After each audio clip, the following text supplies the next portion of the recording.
Meaning of dormitory town.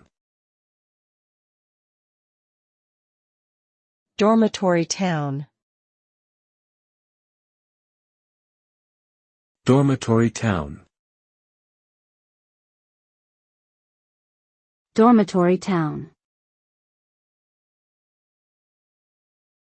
Dormitory town.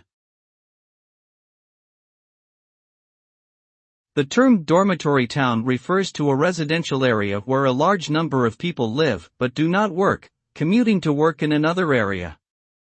These towns typically have few job opportunities and lack the amenities found in larger cities. They are generally designed to provide affordable housing for commuters who prefer to live outside of urban areas.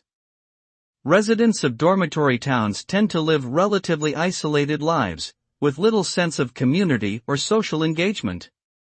Overall, these towns are seen as a response to the high cost of living in urban areas.